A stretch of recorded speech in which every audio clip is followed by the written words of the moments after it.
মর্মান্তিক পথ দুর্ঘটনায় মৃত্যু হলো এক টোটো চালক সহ মোট ৩ জনের। গুরুতর আহত হলেন টোটোর এক যাত্রী। বৃহস্পতিবার ভোর 5:30 নাগাদ ঘটনাটি ঘটেছে মালদার গাজল থানার দেওতলা এলাকায়। জানা গেছে, এদিন ভোরের দিকে দেওতলা থেকে একটি টোটো গাজলের দিকে যাচ্ছিল। টোটোতে বেশ কয়েকজন যাত্রী ছিলেন। তাদের মধ্যে কেউ সবজি বিক্রেতা, কেউ মাছ বিক্রেতা। তাদের মধ্যে কেউ সবজি আনতে, কেউ মাছ আনতে আড়তে যাচ্ছিলেন। কিন্তু যাওয়ার পথে দেওতলা এলাকায় 512 নম্বর জাতীয় সড়কে টোটোটি মর্মান্তিক দুর্ঘটনার কবলে পড়ে। মালদা থেকে গঙ্গারামপুরগামী এক অজানা গাড়ি টোটোতে সজোরে ধাক্কা মেরে পালিয়ে যায়। সেই ধাক্কায় টোটোটি দুমড়ে মুচড়ে যায়। ফলে ঘটনাস্থলেই টোটো চালক সহ 3 জনের মর্মান্তিক মৃত্যু হয়। এছাড়াও টোটোর এক যাত্রী গুরুতর আহত হন। তাকে আশঙ্কাজনক অবস্থায় উদ্ধার করে পাঠানো হয় মালদা মেডিকেল কলেজ হাসপাতালে। নামাজ পড়ে ফরজের নামাজ পড়ে আমরা বেরোচ্ছিলাম। সকালবেলা বেরিয়ে মা বলছিল গাড়ি নিয়ে যাবো, তো মামা এই বাড়ি থেকে গিয়ে গাড়ি বের করছিল, আমিও বাড়িতে গেছিলাম। সেই টাইমে একটা আওয়াজ হয় অনেক জোরে। আওয়াজ হওয়ার পরে আমি ভাবছি হয়তো টায়ার বাসটা হলো। কিছুক্ষণ পরে বেরিয়ে দেখি মামার গাড়িটা ছিতরে আছে, সবাই ছিতরে আছে। কোন গাড়ি মারা গেছে এখনো আমরা জানি না, এখনো ধরা পড়েনি। ওই টোটোটা দেওতলা থেকে গাজল আসছিল।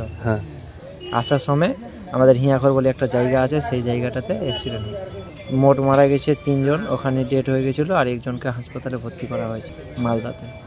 গাড়িটা যেটুকু আমরা বুঝতে পারছি হয়তো সামনের দিক থেকে আসছিল, কারণ সামনের দিকে ফ্র্যাকচার হয়েছে গোটাটা। আর এখন আমরা জানা যায়নি যে কোন গাড়ি মেরেছে, একটা সন্দেহজনক বলছি। আমরা দাবি করছি যে সিসিটিভি ফুটেজ চেক করা যায়, ইনশাআল্লাহ ধরা পড়বে। গাজল টুল ট্যাক্স প্লাস আমাদের 21 মাইল সিসিটিভি আছে, দেওতলাতেও আছে, এগুলো চেক করলে আশা করি ধরা পড়বে। এদিকে এই ঘটনার খবর পেয়ে গাজল থানার পুলিশ ঘটনাস্থলে ছুটে যায়। প্রথমে পুলিশ মৃতদেহ 3টি উদ্ধার করে গাজল স্টেট জেনারেল হাসপাতালে পাঠায়। পরে ঘটনার তদন্ত শুরু করে। এই ঘটনায় গভীর দুঃখ প্রকাশ করেন আইএনটিটিইউসির গাজল ব্লক সভাপতি অরবিন্দ ঘোষ। গাজল ব্লক তৃণমূল ট্রেড ইউনিয়ন কংগ্রেসের অধীনেই গাজল ব্লক গেটে যে আমাদের অটো শ্রমিক ইউনিয়ন আছে, সেই ইউনিয়নেরই সদস্য। এটা হাই স্পিড একটা সাদা যে ইলেকট্রিকের এই যে চার্জার যে বেরিয়েছে, সেই গাড়ির ইনি মালিক এবং ইনি নিজেই চালাতেন। তার নাম হচ্ছে আলতাবউদ্দিন, তার বাড়ি হচ্ছে দেওতলা। আজ ভোরে তিনি গাড়ি নিয়ে বেরিয়েছিলেন, আড়তের উদ্দেশ্যে তিনি আসছিলেন এবং কোন গাড়ি যে তাকে মেরেছে তেনা কিন্তু বুঝতে পারছেন না। কিন্তু সেইখানে সঙ্গে সঙ্গে আমাদের যে সক্রিয় তৃণমূল ট্রেড ইউনিয়নের কর্মী ছিলেন তিনি মারা গেছেন, তার সঙ্গে যারা ছিলেন তারাও মারা গেছেন। আমরা খুব শোকাহত এবং তার পরিবারের প্রতি আমরা দেখতে পাচ্ছি এখানে আমরা তাদের প্রতি সহানুভূতি জানাই। 3 জন টোটাল মারা গেছে, আহত আরো 1 জনের মতন হয়েছে, কোথায় হাসপাতালে ভর্তি আছে। বৃহস্পতিবার সাত সকালে ভয়াবহ পথ দুর্ঘটনা ঘটল পুরাতন মালদার নারায়ণপুর এলাকায়। নিয়ন্ত্রণহীন লরির ধাক্কায় মৃত্যু হলো 1 জনের, আহত হলো 3 জন। জানা গেছে, এদিন সকাল 6:30 নাগাদ পাথর বোঝাই একটি লরি 12 নম্বর জাতীয় সড়কে মালদা থেকে গাজলের দিকে যাচ্ছিল।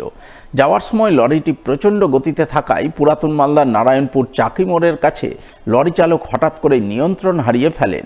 ফলে নিয়ন্ত্রণহীন লরি প্রথমে একটি জেসিবি গাড়িতে গিয়ে ধাক্কা মারে। সেই ধাক্কায় জেসিবি গাড়িটি রাস্তার ধারে উল্টে যায়। এরপর লরি গিয়ে রাস্তার পাশে এক গাড়ির শোরুমে ঢুকে পড়ে। গাড়ির ধাক্কায় শোরুম ক্ষতিগ্রস্ত হয়। সেই সঙ্গে শোরুমের নৈশ প্রহরীর ঘটনাস্থলে মর্মান্তিক মৃত্যু হয়। এছাড়াও জেসিবির চালক ও খালাসি সহ লরি চালক আহত হন বলে খবর। এই ঘটনাকে কেন্দ্র করে এলাকায় জোর চাঞ্চল্য তৈরি হয়। স্থানীয়রা জানান, লরিগুলি বেপরোয়া গতিতে চলাচল করার জন্য হামেশাই এই ধরনের দুর্ঘটনা ঘটছে। তাই পুলিশ প্রশাসনের উচিত লরিগুলির গতি নিয়ন্ত্রণে আনতে যথাযথ পদক্ষেপ গ্রহণ করা।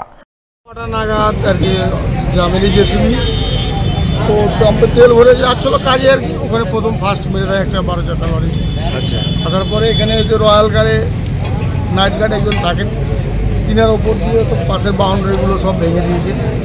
নাইট গার্ড যিনি ছিলেন তিনি তো ডেড হয়ে গেছেন আর কি, মারা গেছেন।